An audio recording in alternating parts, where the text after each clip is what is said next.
तो अभी हम लोग क्वेश्चन नंबर 15 को डील करते हैं एनसीईआरटी के चैप्टर सॉल्यूशन से। तो जो मेरा क्वेश्चन है वो कहता है कि an aqueous solution of 2% of non volatile solute exerts a pressure of 1.004 bar at the normal boiling point of the solvent, what is the molar mass of the solute. तो ठीक है, तो हम लोग क्वेश्चन को समझते हैं। क्वेश्चन में बोला है कि मेरे पास एक एक्वस सॉल्यूशन है।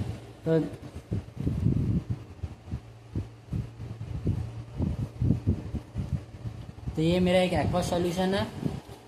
तो एक्वस सॉल्यूशन में जाहिर सी बात है कि पानी तो होगा ही, इसमें H2O होगा और बोला कि 2% नॉन वोलेटाइल सॉल्यूट, और इसमें एक सॉल्यूट होगा और एक ये जो H2O है वो मेरा सॉल्वेंट होगा, है ना, जिसको B मान लेते हैं। तो सॉल्यूट में बोला है कि जो मेरा सॉल्यूट है वो 2% नॉन वोलेटाइल सॉल्यूट है। 2% नॉन वोलेटाइल सॉल्यूट है, नॉन वोलेटाइल सॉल्यूट है। तो 2% नॉन वोलेटाइल सॉल्यूट है। अब 2% का मतलब क्या पता है?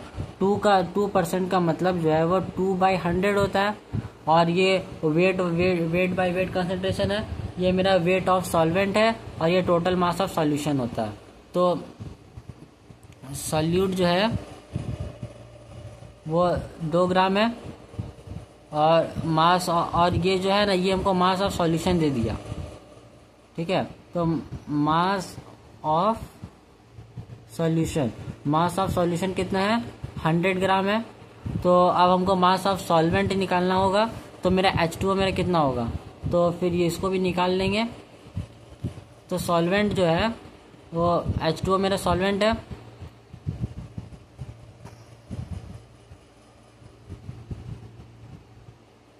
मास ऑफ सॉल्वेंट में टोटल मास से, मतलब कि टोटल मास जो है उनसे सॉल्यूट का मास को घटाएंगे।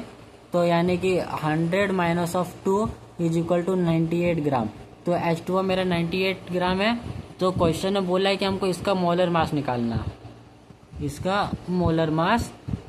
है, इसको हम लोग X मान लेते हैं।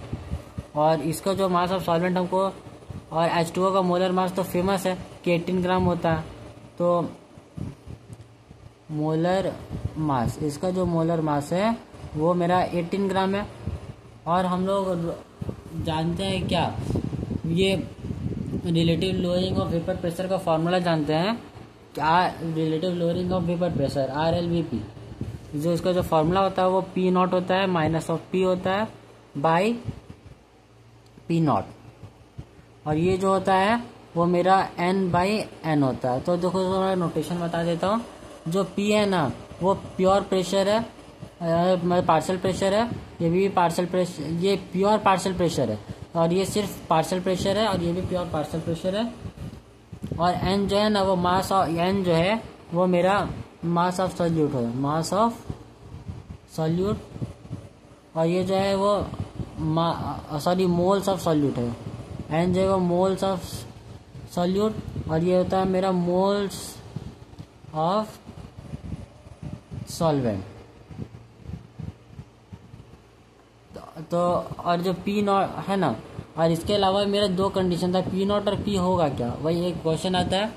तो मेरा क्वेश्चन में गिवन है कि जो ये एक बात तो याद रखना कि जो आपको वाटर का जो पार्शियल प्रेशर होता है, तो वाटर का जो पार्शियल प्रेशर जो होता है वो मेरा होता है 1.013 बार। और क्वेश्चन में दिया है कि ये जो एग्जैक्ट और जो सॉल्यूट जो है ना वो 1.004 बार का प्रेशर एग्जैक्ट कर रहा है, ये सॉल्यूट का। तो ये इसको P0 है, और ये जो सॉल्यूट है 1.004 बार का प्रेशर एग्जर्ट कर रहा है। तो अब एक आप लोगों का क्वेश्चन आएगा कि हम यहाँ पे P0 लिखें, क्योंकि ये ज़्यादा होता है, ये आपको याद करना होगा, और ये मेरा क्वेश्चन में गिवन था। तो अब इसको यहीं पे पुट करेंगे। P0 1.013 minus of P 1.004 by 1.013 is equal to N moles of solute, moles of solute मेरा कितना है, given mass by molar mass, given mass molar mass, molar mass मेरा कितना है ये सॉल्यूट का, वो हमको फाइंड करना है जिसको हम x माने थे। फिर ये होता है गिवन मास ऑफ सॉल्वेंट, तो गिवन मास ऑफ सॉल्वेंट 98 है, और टोटल मास के इसका जो मोलर मास है, गिवन मास और मोलर मास मोल्स का फॉर्मूला होता है वो 1.013 है। इसको फर्दर लेके चलते हैं, तो 1.013 में से 1.014 घटाएंगे तो 9 आएगा, 9/1013 is equal to 2/x into, sorry यहाँ पे हमको 18 लिखना था ना, हाँ 18, ठीक है।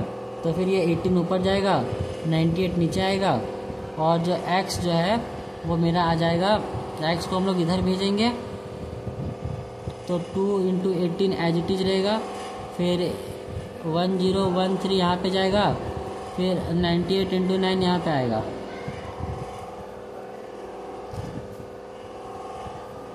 तो अभी तो 9 2 जा 18 होता है, और 2 का टेबल है 2 4 जा 8, 2 9 जा 18। तो यहाँ पे अब आगे लेके चलता हूँ मैं, 2 इंटू 1013 है ना, ओहो यहीं पे मैं सॉल्व कर देता हूँ। तो 2 इंटू 1013 बाई 49 है। अब हम लोग तो कैसे सॉल्व करेंगे आपको मैं बताता हूँ कि अच्छा अप्रोच।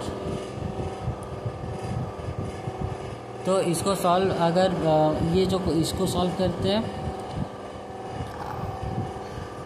अगर मैं इसे 49 से अगर मैं इसको काटूंगा तो मेरा जो आंसर आएगा वो 41.35 ग्राम पर मोल आ जाएगा आंसर। ये मेरा आंसर हो गया। लेकिन आप लोग के पास एक क्वेश्चन होगा कि भाई हम ये कैलकुलेशन इतना जल्दी कैसे कर लिया। तो सिंपल सा हम लोग अप्रॉक्सीमेशन अगर यूज कर लेंगे, अप्रॉक्सीमेशन, तो इसको 2 से मल्टीप्लाई करेंगे ना तो 2026 आएगा, और इसको अगर हम 49 को 50 मान लेंगे और तब डिवाइड करेंगे तो मेरा इतना आंसर आ जाएगा 4052। मतलब आप लोग अप्रॉक्सीमेशन यूज कर लीजिएगा।